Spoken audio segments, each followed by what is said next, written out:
So thank you all for being here tonight.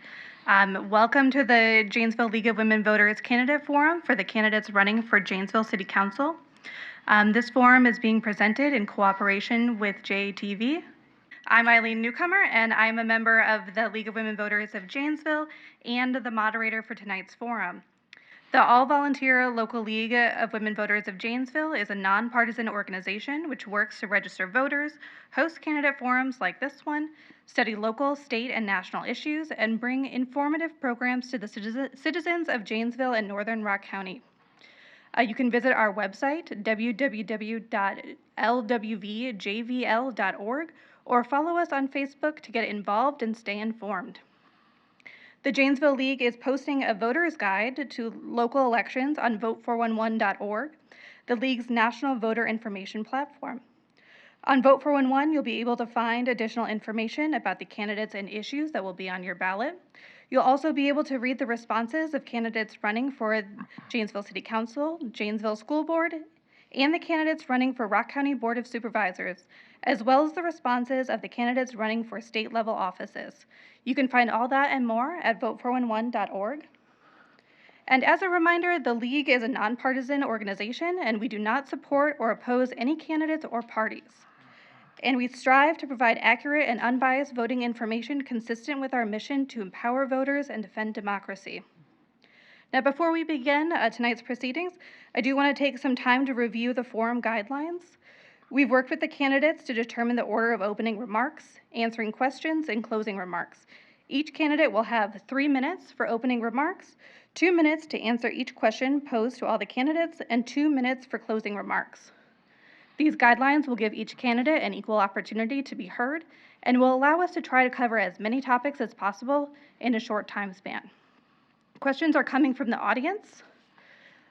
We have passed around these sheets where you can write down questions. If you have one, please do give them to Lisa, and she will make sure that I get them. Lisa will be gathering the questions and checking them for redundancy and to make sure the questions are relevant to all the candidates. We will not use questions directed to a specific candidate.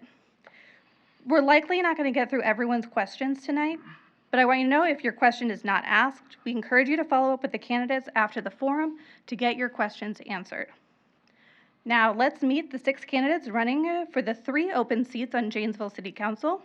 The candidates are Aaron Burdick, Josh Erdman, Matthew Gonzalez, Paul Williams, Larry Squire, and Billy Ray McCoy. Now we'll get into the meat of it. We're going to go into opening statements. We'll begin with each candidate giving a 3-minute opening statement. Each candidate's time will begin after I announce their name. We are going to start with Josh. Are you ready to? Oh, no, sorry. Aaron. We're going to start with you, Aaron. I'm sorry. Okay. Good evening. I'm Aaron Burdick, and I'm seeking re-election to the Janesville City Council. I'm a lifelong resident of the city of Janesville, married with 2 adult children. I've spent the last 25 years in law enforcement. I'm currently commander of law enforcement services for the Sheriff's Office. I have a bachelor's degree in criminal justice, as well as I'm a graduate of University of Northwestern School of Staff and Command. I manage a $14 million budget, and I oversee or lead 79 people in my division. The serving on the city council for the last 2 years really opened up my eyes to how the city operates. I got to meet a lot of good citizens as well as organizations, and was able to develop relationships with city personnel in dealing with some larger agenda issues. The 3 things that I believe in is public safety, economic diversity, and public and private partnerships. For any strong community, having a strong backbone with public safety, that's law enforcement, fire EMS, and DPW. People that want to come to a community, they want to feel safe, and that is the backbone of any thriving community. The second, economic diversity. After GM and Jacko left, it was a big hole in our economy. And one of the things that I've tried to identify or tried to support so far in the last 2 years on the city council is being able to diversify the Janesville's economy so that we're not reliant upon one large entity and our fate rests on how well that they do. The other thing is public and private partnerships.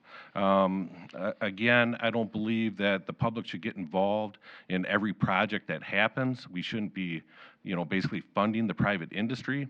However, there are projects that would not normally get done without some type of public and private partnership. I think that's a big deal. Woodman Center is a prime example. Also with the Boys and Girls Club, the city has helped fund them with property and a grant to help build a new facility. So projects like that are near and dear to my heart, and that's why I'm seeking re-election, is I want to see some of these projects through. And there are larger projects on the horizon, such as Centennial Industrial Park, the old GM and Jatco property. 250 acres within the city of Janesville.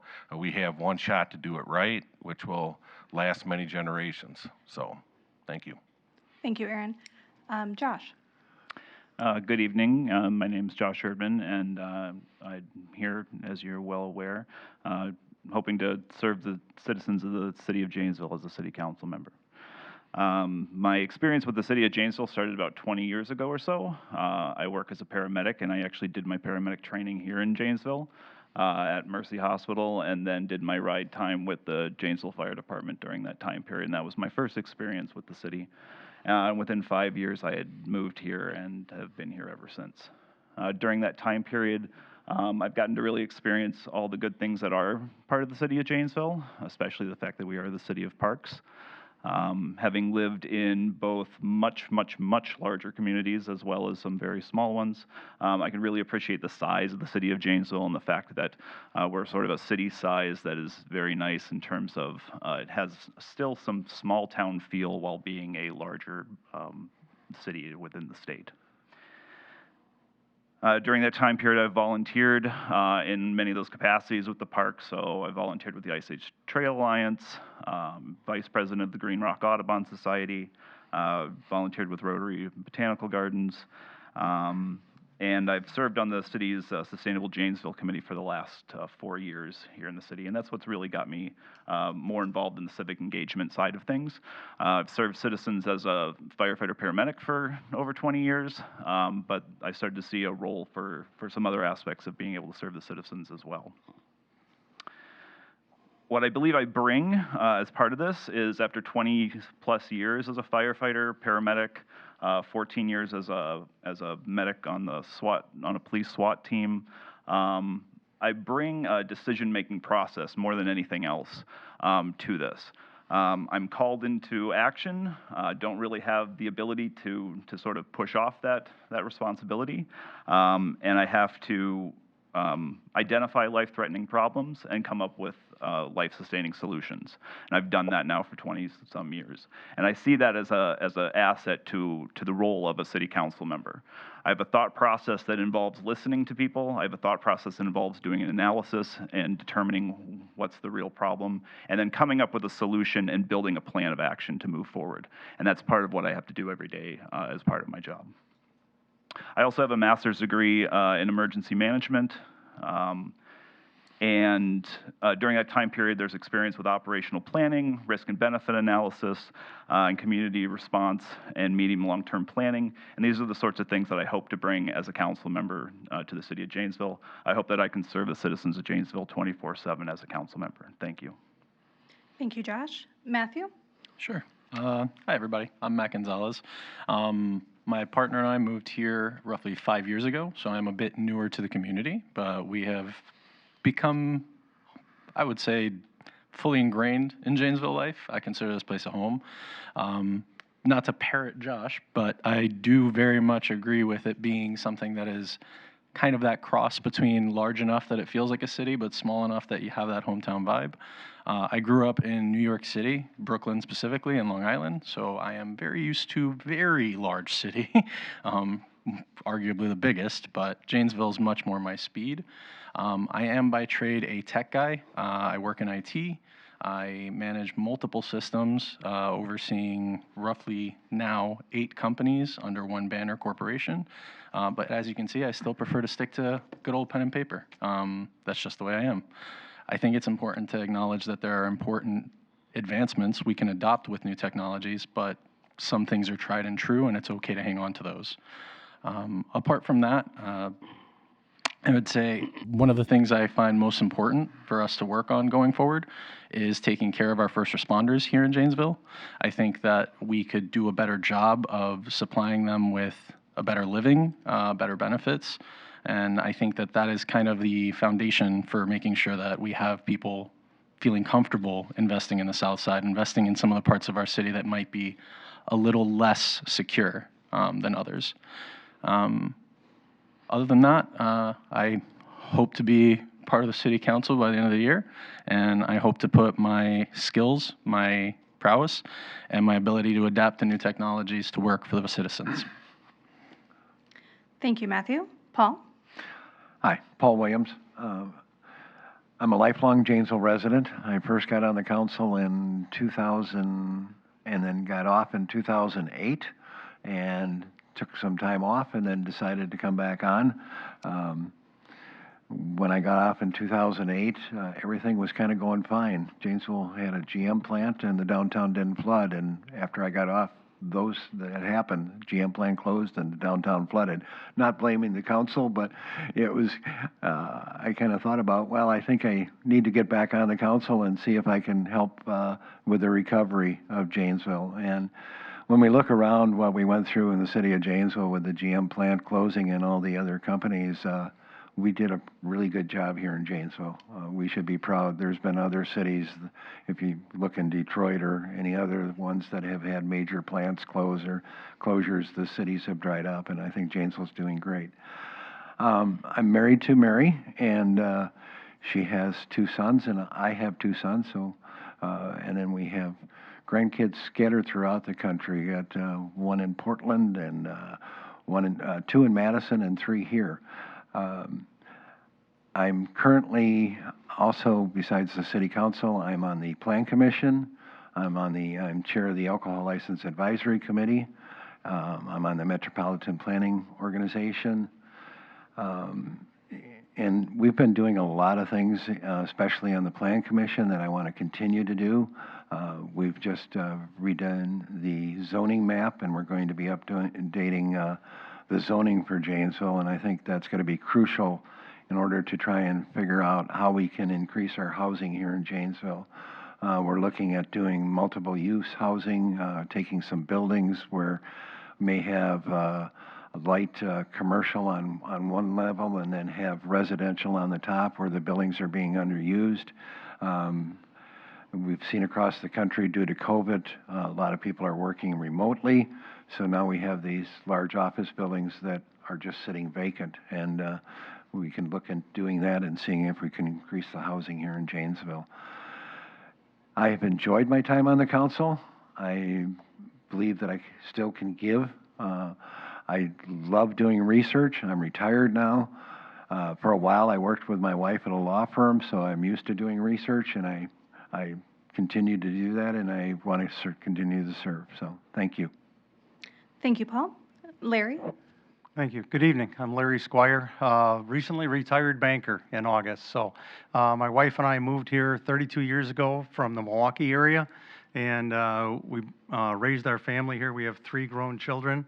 One of them lives here in Janesville along with our granddaughter, so that's an important part of what I do. And they live on the south side, so I get to drive past, unfortunately, that GM spot on a daily basis, and I know that we need to do something there. So that's certainly an area of concern and interest to me on how we deal with that. Our other son lives over in central Michigan with some grandkids, and like I said, I have a daughter in Milwaukee. But we've been here 32 years. I graduated from the University of Wisconsin up in Madison with an agribusiness degree. Worked in the agribusiness industry, including farming on the full-time for about 9 years. And then some things changed, and I found a way into banking. And that was 35 years ago. Like I said, 32 years ago, moved here, and then the last 25 years, I've been with Johnson Bank, in the last 20 as the regional president. So I have experience of running large organizations in dollars, large organizations in people, large organizations in customers, and developing relationships. That's what it takes to run large organizations, are good relationships. And I've done that during my career, and then also during my fun time, whether it's raising the kids and the relationships through the schools, through the churches, through the clubs, through the other activities that I've been part of. It's about relationships. And I think I have the relationships within this community to be able to keep a pulse on what's going on. Just an example of housing. Through the bank, we obviously were a big lender for homes, so got to know individuals. We're also a lender of people that were buying homes to lease them, of landlords. We evaluated apartment projects. We evaluated subdivision projects. So I've been in the business of evaluating large projects related to housing and how to create housing that's affordable for residents at different levels of social and economic strata. And I know I can do that. And I'd love to do it as being part of the city council. Through my time as being president of the bank, like I say, it's relationships. We had a great group of people, and it's about finding great people and empowering them. And that's exactly what a city council needs to do with a city staff. Right now, we've got a great city staff. So we need to find ways to empower them, capitalize on their professional skill sets, and really turn them loose. Doesn't mean we can't keep a good strategy behind them, and we have to follow what they're doing, give them good guidelines, but then check in, make sure they're following our strategies. Are they making this city a better place? So during the years as being a regional president, I have definitely developed a skill set to be part of a city council, to be part of a very fine-run organization like our city government, and I'm looking forward to it. Thank you, Larry. We will go to Billy next. Thank you.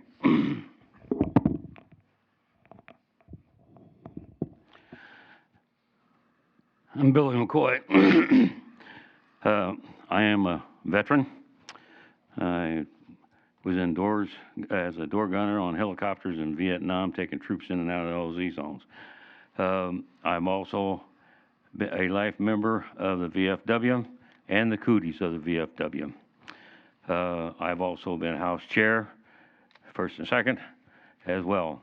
And the reason why I'm running is we got a runaway council. People of the community has called me up on the phone many a time and said they're fed up with the city council. They're fed up with City Hall. This thing with the Woodman Center, it should have went to a referendum so all citizens had a chance to vote on this mess. They don't like it. They want it stopped somehow. I don't know how we're going to get it done, but I'd like to see it stopped myself. Recently they had a tax increase on everybody's homes. The appraisals came in from City Hall, was too high, and everybody knew it because they hadn't done nothing to their homes. And I even went down to the bank and had mine appraised by them, which it was really way under what City Hall had done. So I think we need to bring the DOR like I did before, have a complete investigation of the City Hall, find out what's going on with this thing, why the reassessment things were so high. People are fed up with it. Also, I've been trying to get this wheel tax stopped. People are fed up with that. You want to take our money, but for our property taxes and everything else, but yet you don't want to stop the wheel tax. Enough is enough. We're tired of being nickel and dime to death, even on our water bills and things like that. So it's time to stop this stuff. We don't take orders from any big organizations, and we're not going to, not from Ford, Janesville, or anyway. We're going to take them from the citizens of Janesville. That's who we're going to be listening to, should be listening to. And maybe if we get me on there, we'll get the word out because we're fed up with it. Thank you. Thank you, Billy. Now we will get into the question and answer portion of the forum. Candidates have not seen these questions in advance and will take turns being the first to answer the questions. Each candidate will have 2 minutes to respond to the question asked, and responses are going to be timed, so please do pay attention to make sure that you don't run over your time allotment. Let's begin. So the first question is, are you seeking office to accomplish a certain goal or address a particular issue? And if so, please explain. We're going to start with Josh.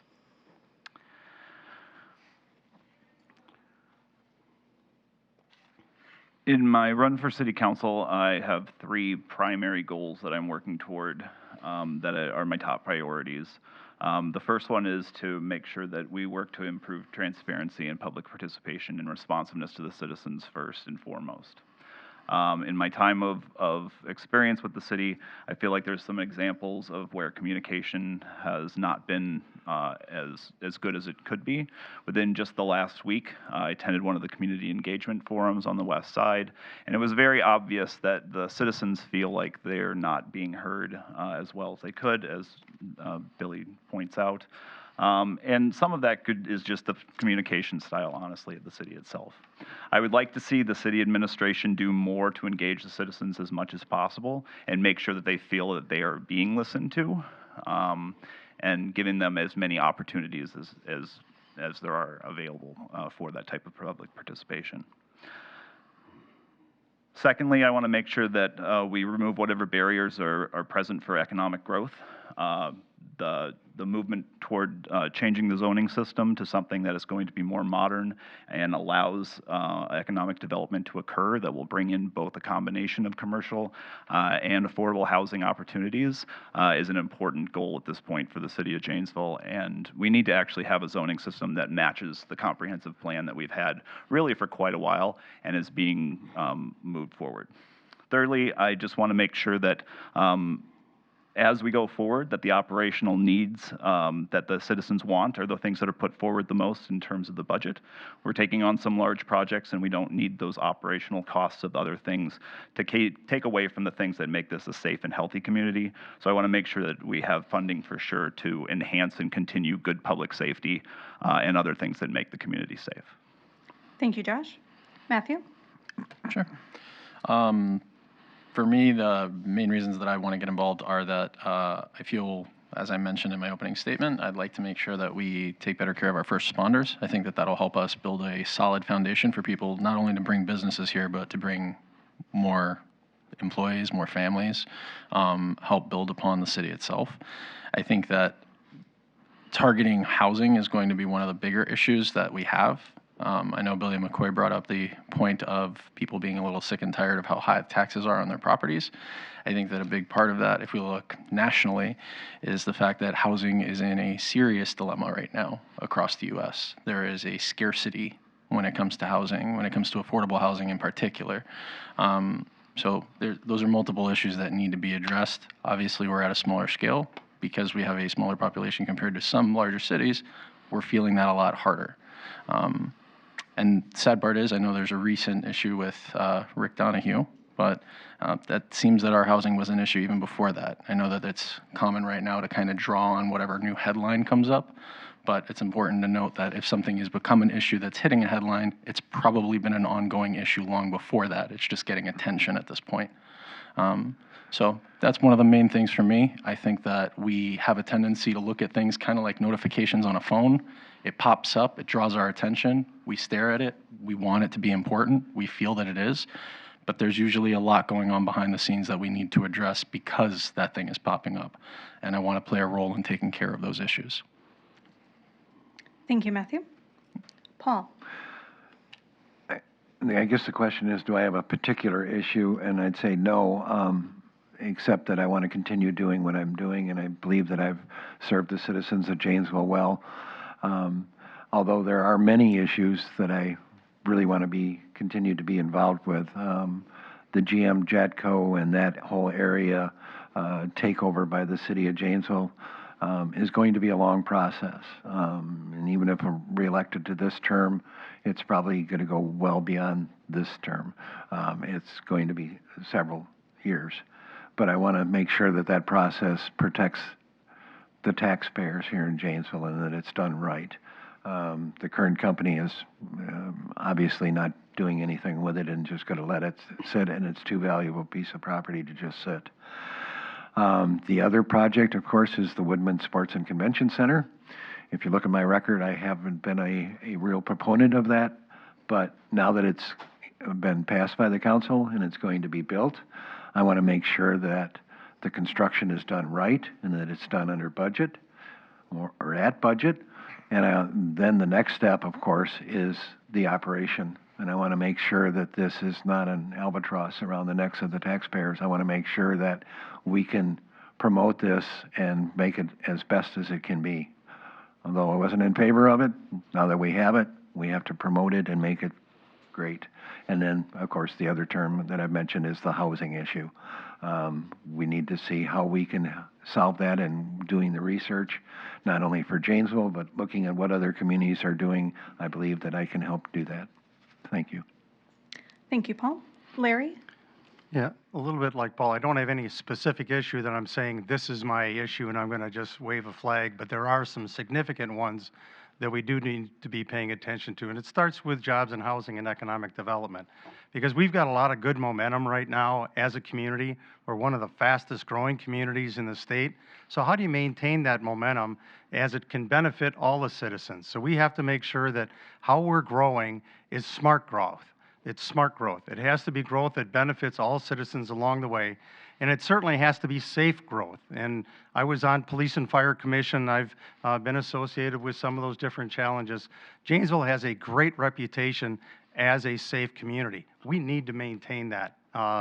And, you know, given how we're funded from state revenue share and all those type of things, it can be difficult to make sure we have the right funding. So that idea of are we getting our fair share out of the state revenue needs to be a continued focus for what's going on. Other areas that need continued focus and some big projects, the GM Jatco site, like was mentioned, I drive past that every day on the way to go see granddaughter or son. That is going to be a long process, like Paul said, but we got to start the process. There'll be plenty of chances to make decisions along the way. There'll be decision points that come up, but we've got to start the process, know what the information is that we're going to be making those decisions on. Another significant area is certainly back to the housing. How do we make sure that our housing matches up with the wages in this community and what we want it to be? And our housing for affordability for our citizens is not the same as any other community. So we have to find good solutions for that and for our citizens. Thank you, Larry. Billy, to you. Well, I live 2 blocks away from General Motors. It's right in my backyard. So all I can tell you is I have been talking to the commercial development company in St. Louis, city that has not been working with them. That's a bunch of harsh baloney. So when I talked to them, they said that the city should be working with them. They're not. I've been in contact with the EPA, try to find out the story on that through the state and the federal government. I know when I worked in the oil fields years ago, EPA come in and help do cleanup messes and things like that, even by the railroad, because I used to work for the railroad too. People don't know that, but I did. Pecatonica and Morrison Railroad Fly. Yes, I was a welder. Yes, I took care of the tracks. Anyway, I'm fed up with the way it's being handled. We don't need a TID district in there. We have property downtown that we could be building a skyrise house right next to Johnson Bank. Let's get a big apartment building down there. You say you want to clean up downtown and make people come in downtown, let's put an apartment house down there. A big 20-story one right next to your bank or ex-bank. So let's bring the people back into downtown like you say you want. Personally, I don't shop downtown. There's not a store down there that I like going to. So, and that's the way it's been told all over town. So, but anyway, I want a grocery store on the south side. That's another issue. We are hurting right now for that. And stop the wheel tax. Thank you. Thank you, Billy. To you, Aaron. I don't have a specific topic that I feel like I need to champion. I take pride in the fact that I try to be open-minded, and as things present themselves, that I ask the questions and I make decisions based on the information that I'm given. However, I do emphasize like the 3 things that I said in my opening statement: public safety. That's where I come from. That's what I know, and any thriving community has to have a thriving public safety. And right now, the city of Janesville is championing a 40-year low in crime rate. You know, their EMS and fire, I believe they added an ambulance on the west side. You know, what we want to do is make sure that we continue to attract the best candidates, provide funding for training and equipment, so that therefore we can maintain the level of service that we've seen and enjoyed. And it's very attractive to people who want to come here, businesses that want to come here. The second thing is economic diversity. Again, like I said, when you have major manufacturers, you kind of tie your community to it. My goal is to continue to seek multiple different types of companies to come here, so our economy can be diverse, so that when certain sectors have a downturn, we can weather that storm, similar to like Madison. And public-private partnerships, a TID district was created for GM as a blighted TID district, which allows us then to do what we're currently doing. TIF, unfortunately, is part of public-private partnerships to get things happen that normally can't get done. Thank you. Now we're going to move on to our second question. Could you please explain your understanding of the concept of affordable housing, the city's role in it, and the anticipated cost? So if you could touch on those topics. Matthew, we're going to start with you. Sure. Affordable housing being something where it's anything that could be accessible to someone living whether at poverty range or just above that. I think here in the city we kind of have more homes than we do apartments. I grew up in New York City, so for me it's apartments, apartments, apartments, apartments. I've lived in 4 different apartments in my lifetime. Having since moved to Janesville, we rented for a little bit, and obviously the cost does not equate quite well compared to having a mortgage, but saving up and being able to do that is something that we were privileged enough to do between myself and my partner. Not everyone has that luxury, so that is a difficulty. I know that it's been addressed a couple of times by recent issues with the properties and the people that were evicted, where that $500,000 that's been allocated, could that have been used in some way to help them put down payments on new homes, maybe help placement? And one of the problems we run into there is there's not even homes to give them, even if we did use that to help as a down payment. I don't know if you folks listen, but recently Mark Perry was on the radio and was talking about the fact that in some cases it may be that we need to relocate people outside of Janesville if we were to actually get them a home, which when you haven't done anything wrong of your own accord, you've been a proper tenant, it's kind of scary to think. I've never lived with that myself, but knowing that I own a home is very different. I would say that looking ahead, one of the big things is figuring out that how we can actually find places for apartments, whether that be on the south side, closer to downtown, as has been mentioned, or anywhere else within city limits, so that we can make sure we don't look at issues like this where we lose people that are good citizens. Sorry. Thank you, Matthew. We're going to move on to Paul. Could you repeat the question, please? Yes, so please explain your understanding of affordable housing, the city's role in it, and the anticipated cost. Okay. The city's role in it, we look at, through the Plan Commission and through the City Council and through the administration, not only the vacant land, but the land that's already being used and what's best for that situation. It's really difficult. The city is not at this point, and I'm not sure that I would be in favor of it, as far as a city building up, getting into the landlord business where we build a huge apartment building and the city runs it.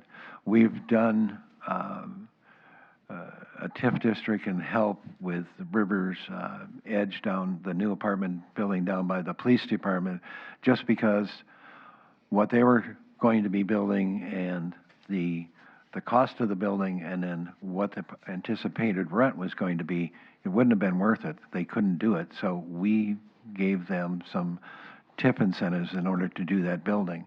That's one of the tools that we have. What is the cost of affordable housing? I guess that just kind of depends on what your job is, what your situation is.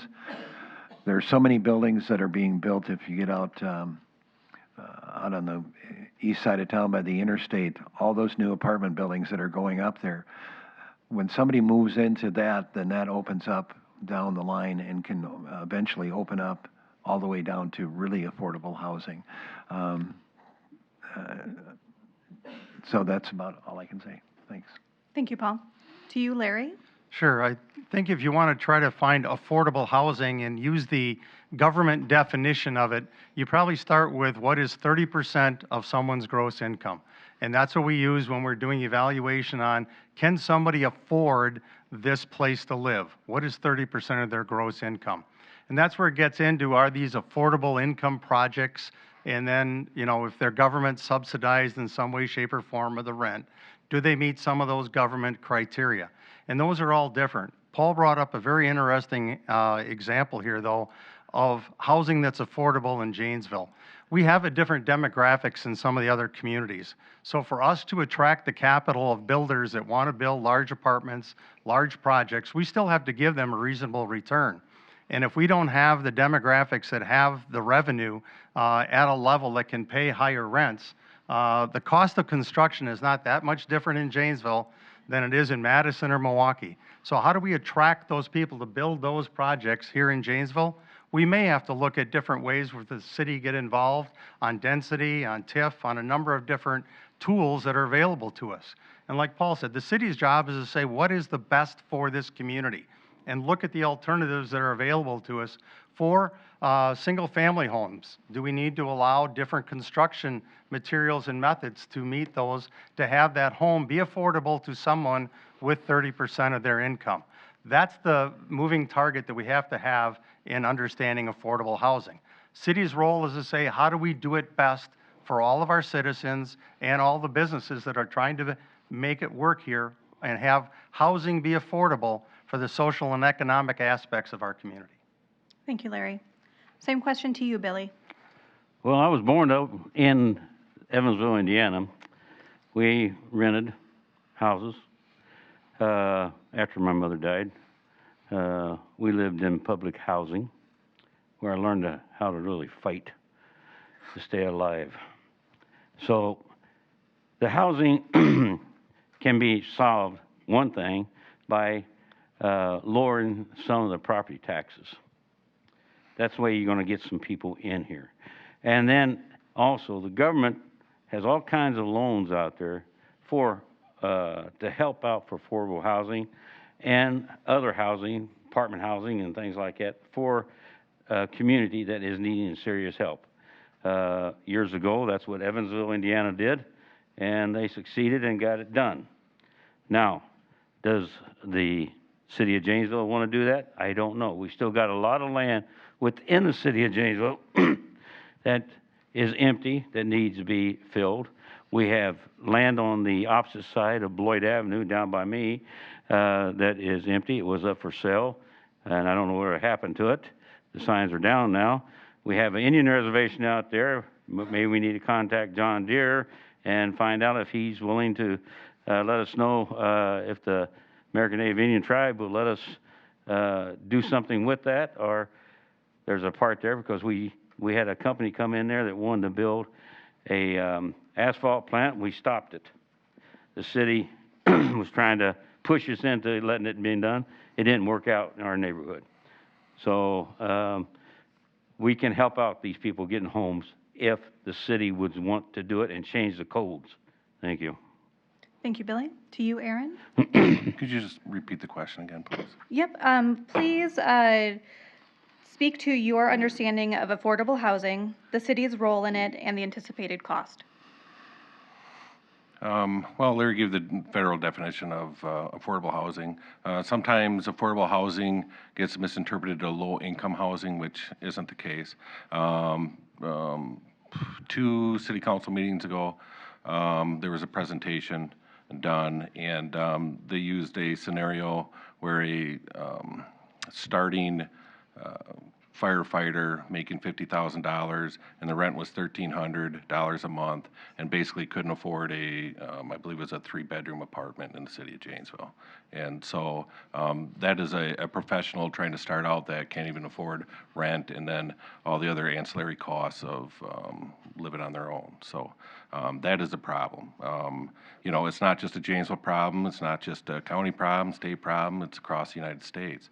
And part of that is, you know, construction is up 400% over the last 5 years. These are the headwinds that the city is facing. There is no, you know, I want to be clear, there is no magic wand, otherwise we wouldn't be sitting here talking about it tonight. But I had a meeting with city officials and said, hey, what are the tools that the city has to assist the private sector in the housing problem? And one of the big things is that we're currently begun the process of changing the, or updating the zoning ordinance and subdivision ordinances. That'll help create, if we can modify that, it should be able to help with housing. Also, TIF is also a potential for multi-unit housing, and then also acquiring land on a strategic basis and trying to get developers to develop that land. These are things that the city can do and the council can give the city direction over. Other than that, we're dealing with private. Thank you, Aaron. Thanks. To you, Josh. Affordable housing is based off of two main things: the supply and demand relationship, which currently we just don't have the proper type of supply of a diverse type of housing available to be able to let the market forces bring cost to something effective for people, and then the types of jobs and salaries that we have available in the city. So really the city's role here is to do things that are going to create incentives for us to have economic growth and housing building occurring as part of that. Again, I mentioned earlier, eliminating barriers to those types of things is one of the key things that we need to have present. From a zoning standpoint, we need to have those options available so that land can be utilized for both commercial and housing development purposes.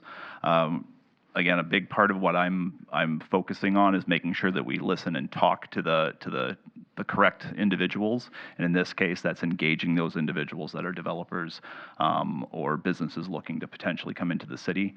There's a considerable amount of growth going on in terms of housing toward north in Dane County where I work, and yet I haven't seen the same proportional amount occurring here in Janesville. So we have to ask ourselves what barriers are there.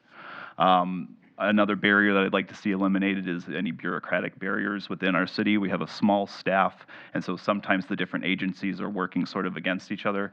We need to create processes that will streamline the ability for businesses or developers to come in and develop housing and commercial structures. Kalamazoo, Michigan, for instance, has some predetermined housing plans with a lot of the red tape issues sort of already laid out ahead of time so that developers can come in and not spend as much money in order to do their developments. We need to look to other places for those types of solutions, using TIF money, for instance, and the housing aspects of that at the end of successful TIFs in order to try to develop more housing into the system, and that's where the city's role is here. Thank you, Josh. Our next question is, what is your opinion of allowing beer sales at the Rock County 4-H Fair? And Paul, we're going to start with you. That's ironic. I'm not sure that I should comment on that. I can tell you right now that, I kind of mentioned it in the beginning, I'm chair of the Alcohol License Advisory Committee. The meeting is at 8 o'clock tomorrow morning. I try and stay open-minded on it. I've gotten a lot of feedback from both sides, and we'll see how much feedback we get tomorrow. But I don't think it would be fair for me to give you an opinion at this time until I get all the feedback and at the meeting tomorrow morning. So I will pass it on. Thank you, Paul. To you, Larry. Yeah, appropriate, Paul. Thanks. Yeah, this is a tough call right now. I guess my personal opinion is I would Like to see that we could avoid that at a 4-H fair, still, you know, the largest, or, you know, a 4-H only. I grew up a 4-H kid, and over in Racine County. And somewhere, I think in my high school time, they finally clicked it over to having beer sales and everything else. But this is a 4-H fair, and certainly we have great entertainment. We've been able to attract good entertainment to the fair without the sale of the alcohol right now. We talk about limited space at the fair all the time, you know. So I guess I'm open to listening. I will be very interested to see what Paul comes up with on his next one. My initial indication is I'd like to see a way to avoid that, just given that it is a 4-H fair. It is a unique opportunity. I love going to every year. Like I said, I'm a 4-H kid, and you know, let's see where this all goes. Thank you, Larry. To you, Billy. Well, I got news for you. Alcohol's already there. It's been there. I mean, I've seen it during the fair. I've seen people walk around with it. I've seen the exhibitors have it. It's been there. So don't be blindsided. Should we have it?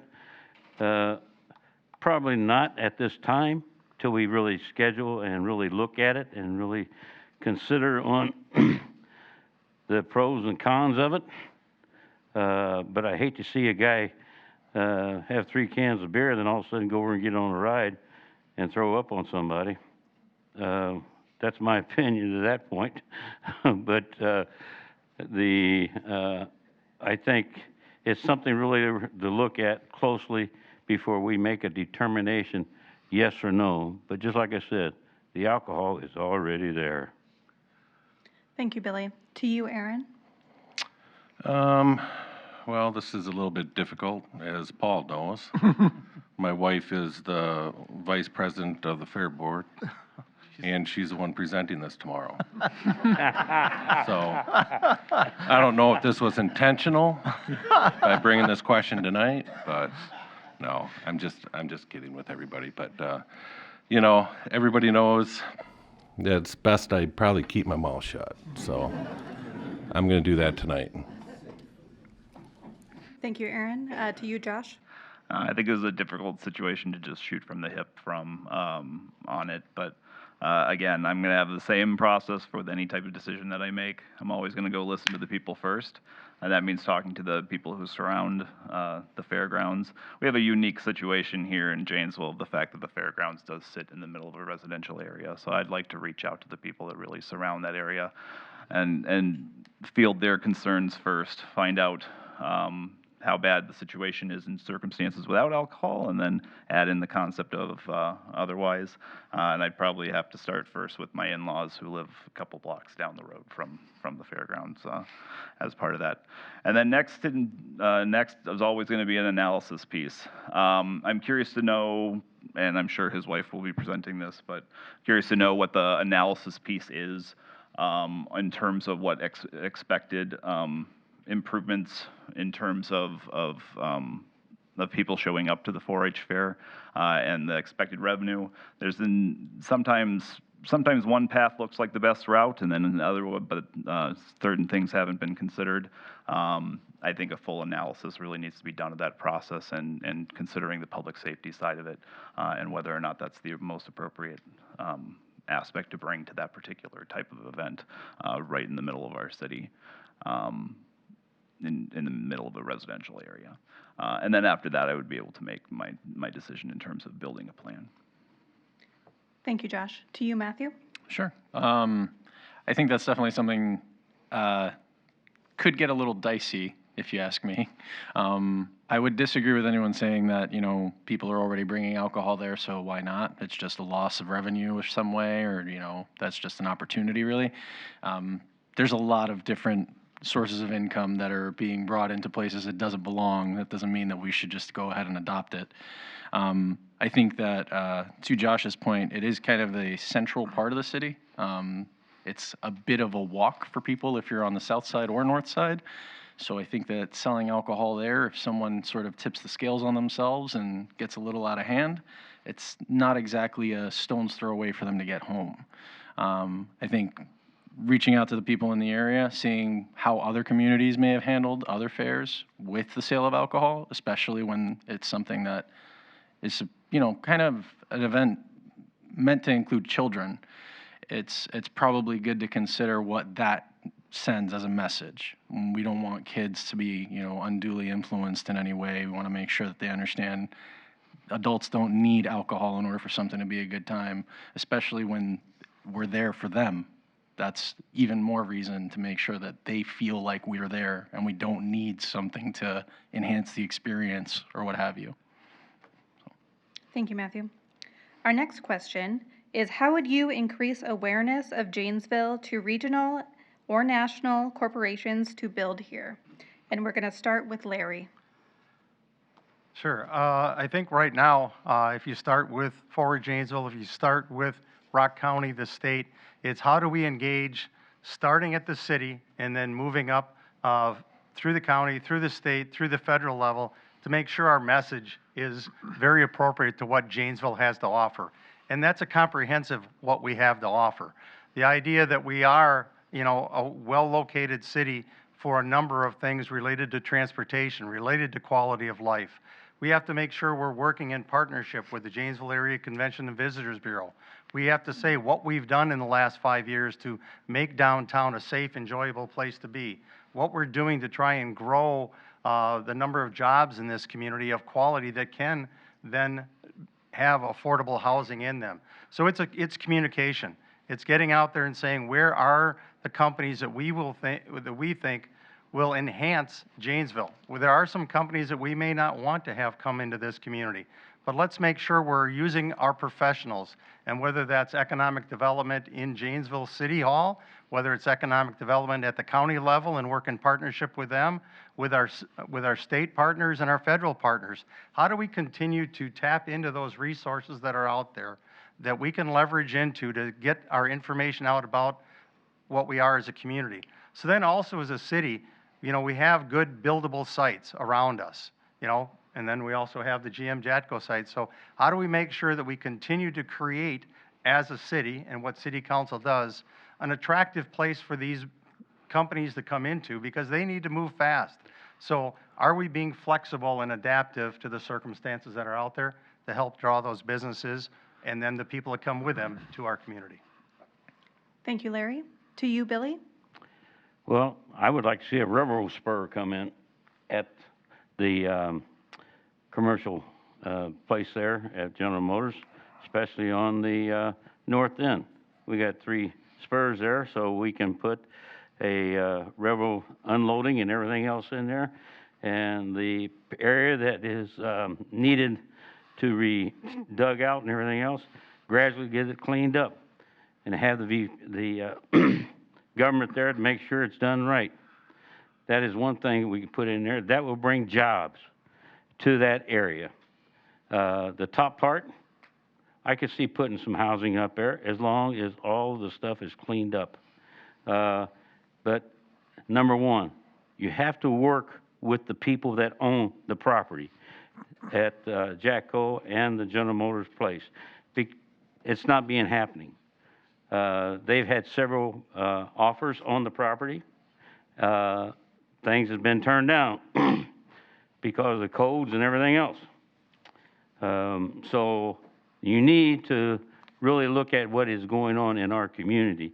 If you want people to come and build houses and things like that, you got to learn how to work with people, not stab them in the back. Thank you. Thank you, Billy. To you, Aaron. Could you repeat the question, please? Yes, of course. How would you increase awareness of Janesville to regional and/or national corporations to build here? Well, first of all, you need to continue to promote the city, utilizing your partners. But one of the biggest things, though, is to promote your city to get these companies here. Is one, for the industry to come here, they have to be able to have a labor pool, and with a labor pool, you have to have housing. So some of the issues that we've already discussed tonight that are problems for Janesville, they're all kind of intertwined. They all kind of correlate with each other. So what we have to do is continue to work through this housing problem, be able to tell industries that, hey, if you come here, you will have a labor pool, a mixed labor pool of skilled, unskilled professionals, so that they can continue to run their businesses. A city government that will work well with you. We have to have that reputation of working well with the private industry, and kind of streamline some of these processes. Also, some people don't like them, but you have TID districts and TIF incentives. Again, these are for projects and trying to bring companies here that otherwise wouldn't get built without this type of financing. The way I see it is we invest in these companies up front, and after the end of the TIF, then we will see a rate of return on that.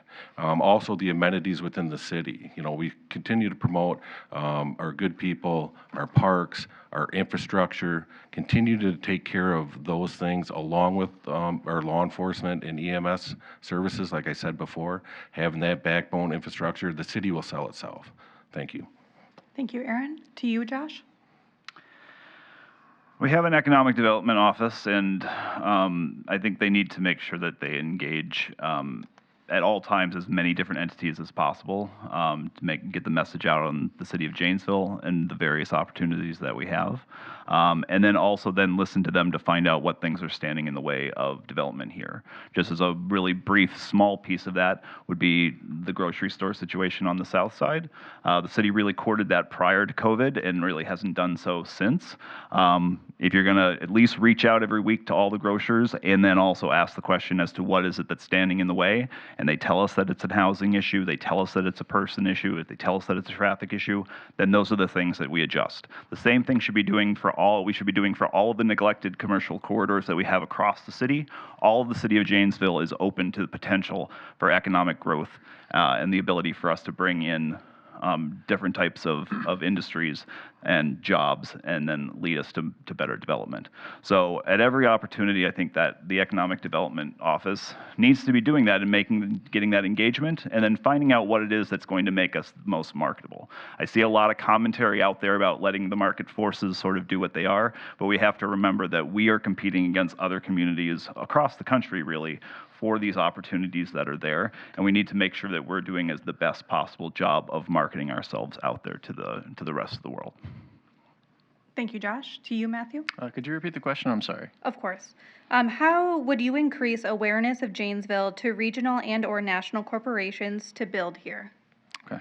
I think one thing that I haven't heard so far tonight is the idea of remote companies. I myself actually work for a company that's almost entirely remote.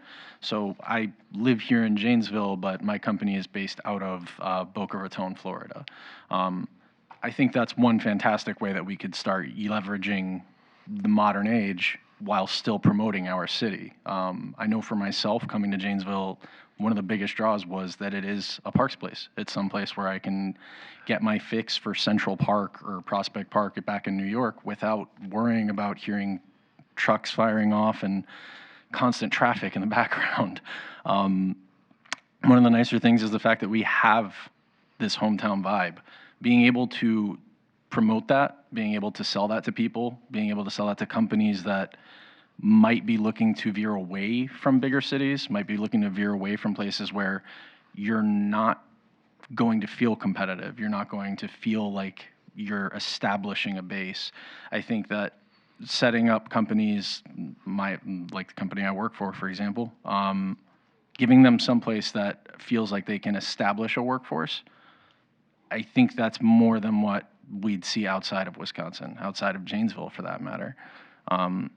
I don't have all of the data in front of me, so obviously I need to look into that more, and I'd like to talk more with people who have seen companies migrate. But I know that for myself, there's been a pretty large migration and exodus for people that lived in the Miami area and the New York City area, moving to the Carolinas, moving further out Midwest, and I think that's probably something we should look into. Thank you, Matthew. To you, Paul. The role of the city council is kind of limited. We get a lot of phone calls and texts and emails on, somebody wants an In-N-Out burger, and I want it there. I want, what Tim Bremel's always talking about, a Sonic someplace, and, like we just call them up and tell them to come. We don't have that power. There are sometimes I wish I had a little more power than what we have. But what we do have is we can support the Janesville Visitors, or Janesville Area Visitor and Convention Bureau, continue to put our message out on social media. We had companies come in here, and Shine is probably a perfect example. I'm not sure that's a company that we would have went to, but they came to Janesville for the reason that the product they have has a short shelf life, and their main buyer is North America. So Janesville is between Canada and the United States. We're in the middle of the United States and Canada, and we have an airport that was luckily expanded for GM, so they can put their product on a plane and get it to their buyer in a hurry. That's why Janesville was picked. But I think other companies, and this is the role that the city council can do, is we as a council can support making sure that we have amenities. We can have a city that has all kinds of houses, and if we don't have amenities, there's not companies that are going to come here. But we have to make sure that we balance the wants and the needs. And the other thing is the low crime rate. And when you get my age, it's good to know that within 4 minutes you're going to have a paramedic at your front door. So we have a great fire department here, great police department, and a lot of amenities here that I think will attract businesses. So thank you. Thank you, Paul. The time has come for our last question, and then we'll be moving on to closing remarks. So our final question is, what ideas do you have for reorganizing resources in a way to use tax dollars more efficiently and effectively? And we'll start with Billy. Well, that's a good question, because I have never even thought of that. But money-wise, in our community, we should be trying to help our community out a lot more better than what we are right now. These TID districts and everything else like this should be only 3 to 5 years instead of 10, 15, 20, 25, 27 years. So I'm a little bit upset about all that, and everybody I've talked to is too. And they're hoping that maybe, just possible, that City Hall will understand what they have done wrong, and hopefully that they will listen to the citizens to enjoy it, and hope we can get everything done. Thank you. Thank you. To you, Aaron. This is a very tough question that I don't know anybody sitting up here could probably answer off the top of their head what services that they could consolidate. In my line of work, we've talked, for the last 25 years about consolidating different resources that we have between county and cities and other municipalities. It sounds good, it sounds easy, but it's not. There's a lot of things at play. Different stakeholders have different priorities. They answer to different people, and trying to do those things isn't easy. If you're talking about restructuring the city and how it works, I think City of Janesville has actually done a pretty good job of staying lean. At least that's what I've learned the last 2 years on the council, talking to different department heads. And, the former chief of police, Dave Moore, he would always say, if I was like everybody else, I'd have, 20 more cops on the streets. But we run a lean department. And to be honest with you, I feel the city operates that as a whole. It's easy to sit there and say, we waste our money here, waste our money there. That's not the case. I've worked with these people for the last 2 years, and I'm telling you, they've got it pretty well streamlined. And anybody who knows the former city manager was a colonel, he had his stuff pretty squared away. So they do run a lean city. So. Again, I'm talking in circles, but at the end of the day, I can't think of anything. Thank you. Thank you, Aaron. To you, Josh. I think I've already stressed once that one of the most important things I think can really happen is improving the efficiency overall of the city administrative bureaucratic process to make development for economic growth, housing, et cetera, easier to occur.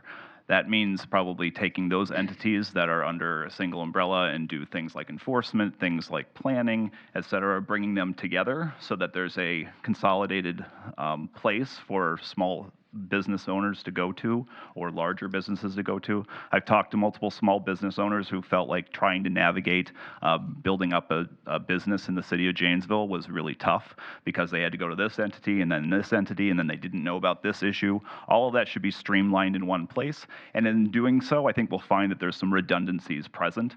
And that's one of the ways that we can reduce some of the costs. One of the other important things that I think the city of Janesville needs to invest in at this point is we know that we're limited on things like shared revenue, but as a result, we need to really stress that we have to look for other sources of money to support some of the things that we need to do, and that comes in the form of grants, the ability to reach out to public and private partners and seek money in those other ways. The city of Janesville really should have a grant writer as part of that process, part of that bureaucratic process, to make sure that we're always seeking those opportunities that are present out there from the state and the federal government. And a good grant writer is going to basically pay for themselves. We can start this out as a small process of contracting for those services, but at every opportunity we should be seeking, because again, we're competing against other communities, we should be seeking for those opportunities and ways to make up for the fact that our shared revenue just isn't the same as it is for other communities in the state of Wisconsin. Thank you, Josh. To you, Matthew.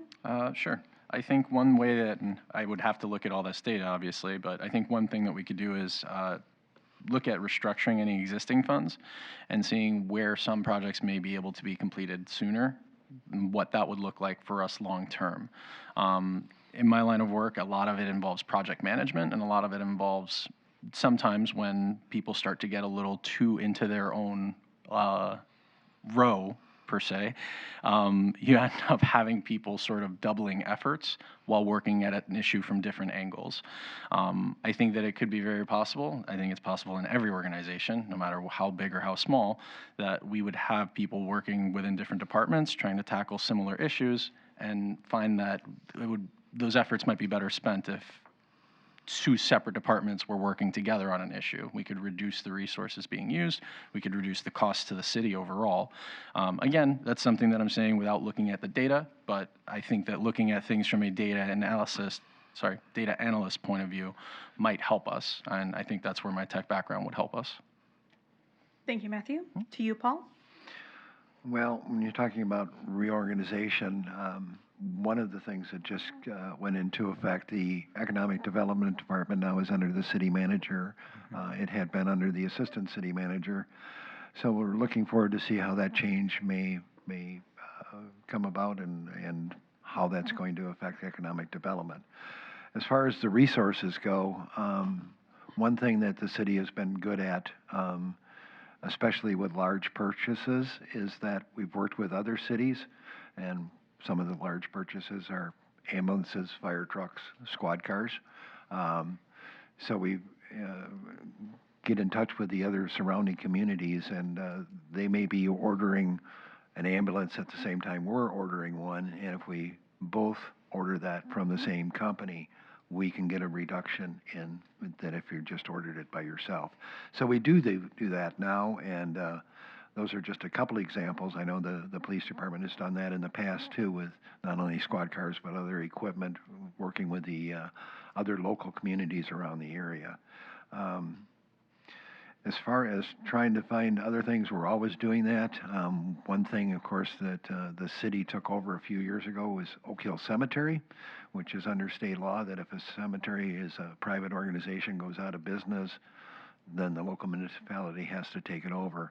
I think there are some things there that we can do to improve and possibly make that a better operation out there. It's become kind of lax over the years. The cemetery right next door has a full-time staff and a full-time person there on duty to service the patrons. So we should look into that and see if we can turn that into something that's not a burden on the taxpayers and makes a profit out there. Thank you. Thank you, Paul. And to you, Larry. Sure. I think this is kind of under the thing, there's probably no low-hanging fruit, but what it is with any organization, how do you get better? And that's constant evaluation. You take a look at your different groups, you take a look at your staff, you take a look at the other resources inside and out, and just be under a mindset of constant evaluation. Look for ways to get more efficient. Look for ways to use resources, especially talent within the organization, and say, what are the ways can we utilize someone's talent? Does that mean we can reduce some job on one side because someone is looking to be promoted, looking to increase their skill sets? So it's constant evaluation of how you get better. Like I said, I think this city has operated in a very reasonable level. If you look at all the metrics that are out there relative to police and fire and where we fit according to other peer cities and, dollar per citizen that we spend on those, very efficient. You look at our wastewater, you look at our water utilities on where they fit to our peer cities. Doesn't mean we can't get better. But that's, as a city council, challenging staff to say, where are you looking and what are you doing to find ways to become more efficient? How are you partnering inside with other staff? How are you partnering outside with private groups, with other municipalities? That's just a constant evaluation, and that's what we need to do. Just keep challenging the teams internally to find new ways to get better at what they do, find new ways to embrace technology, find new ways to partner with other groups, and continue to get better. And that's what our next steps have to always be with our teams and to encourage them. Thank you, Larry. Now is time for closing statements. Each candidate is going to have 2 minutes for their closing statement, and your time will begin after I announce your name. We are back in the order to start with Aaron. So we're going to start with you, Aaron. All right. I want to thank the League of Women Voters for having this forum tonight and those who decided to show up and participate. Again, I spent the last 2 years on the city council. I had certain assumptions coming into the city council. In the last 2 years, I've learned a lot of things of how the city works, how relationships work, and again, establishing relationships with the department heads and the city administration, along with private organizations and private citizens. That is really the key, I think, for a council member to be effective, is you have to have relationships, you have to ask questions, you have to seek the truth, or at least get as many answers as you can so you can make a competent decision. That's what I've done for the last 25 years. You try to come to that logical conclusion based on the facts. And if you have to ask those questions. You have to engage. You also, as a council member, have to be able to make decisions not based on how you think people feel, but based on the information that you're giving and what you think is in the best interest of the city of Janesville as a whole. Sometimes a popular decision isn't the right decision. And I've tried to pride myself throughout my career, both in my private life and professional life, to hold myself accountable to high standards and be able to stand up and make decisions and be proud of my decisions and the things that I do in my life. I'm really excited for this next opportunity. I hope you guys will give it to me, and I'll work as hard as I can, as passionately as I can. Thank you. Thank you, Aaron. To you, Josh. As I started out, again, I have 20 years of experience making life-threatening problems and life-sustaining solutions. We don't know what the future is going to hold in terms of decisions that the council needs to make. And so I come here not with the experience of the incumbents that have already been serving on the council, but with a clear decision-making process that I've been using for over 20 years. First thing is always going to be to listen. Again, it's one of the tenement top things that I have made part of my campaign here is to make sure that we're engaging the citizens at every opportunity. There needs to be more opportunities for citizen participation. The citizens, when I'm out there talking to them, they don't feel like they're being heard by the council. They don't feel like they're being heard by the administration. And I don't think that it's the council or the administration's intent, and yet there needs to be a clear line of communication so that the people understand why decisions are being made, and that they are being heard, but maybe there's some other considerations. As part of my campaign, I'm going to have listening sessions to sort of try to be a demonstration for the city of what they need to be out there doing. On my palm card, if you pick one up from me, you'll see information with an email address and a phone number that will remain present as a council member as well. You can call me anytime or email me anytime. I want to hear from the public, and I want that to be a tenement piece of everything. After that, analyzing the situation is the next piece. Taking in that information that I get from the people, and also looking at the objective information and asking the administration to make sure that all of the factors are being evaluated as we go through. And then lastly, moving forward to build partnerships, to build a long-term strategic plan to move the entire city of the Janesville forward. And that's what I will bring as a council member. Thank you. Thank you, Josh. To you, Matthew. Sure. Hi. Good evening, everyone. Thanks for all coming here, and thanks to League of Women Voters. I appreciate you having us. I do want to reach out just real quick in this closing statement and let you all know. I think you'll all be surprised just how many common grounds and common issues we might have, me coming from New York City, moving out here. I think that's probably been the one thing that surprised me the most when I first moved out here. I'm sure you can all relate to city folk having certain opinions of the Midwest, and I've been happy to see every single one of the ones my friends have had before I moved here be completely shattered. Coming out here it feels like coming home. And time again, I get into fun conversations with my New York friends about how completely in the dark they are, what it's like to live out in the Midwest. But there are some things that I think are echoed between here and the cities. One of the big things that was very fun, when I first moved out here, I did have to commute to Madison, a few years actually, and that 40-minute drive was considered obscene to some people here in Janesville. I can tell you that 40-minute commute is half of what my commute used to be living in New York City, taking the subway system. But obviously, when you get to read a book or take your eyes off the road, it's a little different. But I think that's one of the most important things for me when it comes to looking at the eastern side of the city, looking at the south side of the city, and parts where we do not have access to a good grocery store. I understand what it's like to have to take that 40 hour on public transportation just to get your basic needs met. And if not, the trade-off of having to pay that large price differential. I do want to make sure that I'm here for all of Janesville. I'm not trying to just focus on the south side or on the east side where we aren't being served as well as on the north side. Well, that's my time. Thank you, Matthew. To you, Paul. Yeah, I'd also like to thank the League of Women Voters and JATV. Do a good job, and I appreciate these forums. I believe this is that'll give my age away. But I still enjoy doing this.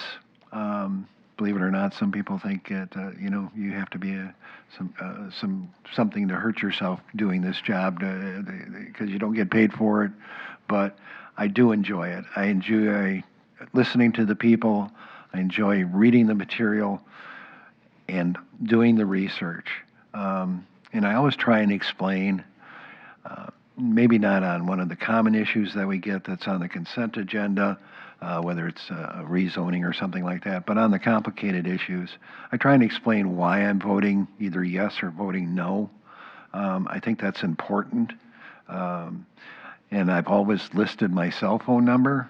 It's on my business cards. It's on the website. It's my personal cell phone number. We do have a city email address that you can contact me. There are times that I may not be able to pick it up if I'm in a meeting. I really want to stay on the council to continue, especially with the planning department through the planning commission. And there are amazing things coming to Janesville, and it's my hometown, and I love it, and I want to try and do what's best for the city. So I'd appreciate your vote. Thank you. Thank you, Paul. To you, Larry. All right. as everyone has said, thank you to League of Women Voters, everybody for showing up here. And this is just great coverage. I mean, we had a forum a week or so ago, this is just great energy of what's going on. And what it shows is we've got a great community. And the unique part of Janesville is for a city this size to have 7 council members who are all at large and only a city manager without a mayor gives us some tremendous opportunities to be an effective government. And that's what I'm looking forward to. As you take a look into this form of government, we can be right with the citizens aligned with very little political activity. And that's what I have done in my career. That's in the bank. That's what I've done with my career as a person, with the different activities I've been involved with. That's getting to know people. It's about the relationships. You know, real estate is about location, location, location. Making decisions is about relationships, relationships, and relationships. I've built those. I've built the trust and confidence of a lot of people that I've worked with that have been customers of the bank, that have been customers of other organizations. And that's what we need is a city government that is customer-oriented. Are we listening to our customers? Are we listening to the citizens and making sure we're doing what they want us to do? Because a lot of times, Paul kind of said it, but it's one of my statements, it's not what we do, it's how we do it, and a little bit of the why. How do we do it? Do we make people feel like they're engaged in part of the decision process? That's what I've done over my career, is make sure I go out. I don't have all the answers, I know that. So how do I go out and make sure I have good information, or encourage those who are going to be making the decisions to seek that information and give a quality solution? Look forward to trying to do that as a part of the City Council. So thank you, everyone. Thank you, Larry. To you, Billy. Thank you. Thank you to the Women League Voters and JATV. Just get some so my antennas can get you on, because I use antennas. I don't use computers or anything else. I guess I could start with, if the Jackson Street Bridge wasn't rebuilt, it wouldn't had started by the city hall or the city council that was there at the time. In time, I called and got nothing but the runaround from City Hall and the council. I'm the one that's got a hold of DOT and got the ball rolling to get the Jackson Street Bridge rebuilt. And I'm also the one that called Hy-Vee and had them to come to Janesville. I was trying to get them on the south side. I started 1 month after our Pick and Save store closed and walked. I shopped there all the time. So I've also been on the phone with them trying to get them to the second store in town over there as well. They have a smaller unit that they said they can build and put in, but right now they're just waiting to test that side of the town to see what it is, but they run over because of traffic. And so that's one thing that we was trying to do. But I'm still trying to get a grocery store on the south side. I'm calling everybody I can get my hands on. I'm the one that you need on city council because I don't go by their rules. I go by what we need at the time, not a want. Thank you. Thank you, Billy. We are now in our closing period, I guess, of the forum. We've been talking to the 6 candidates running for Janesville City Council. Big thank you to all the candidates for your participation. Thank you to JATV for your assistance in producing this program. The forum has been recorded and we will make it available as soon as possible. And I know it will be posted on the Janesville League's website soon. Just as a reminder, the spring election for the Janesville City Council will be held on Tuesday, April 2nd of this year.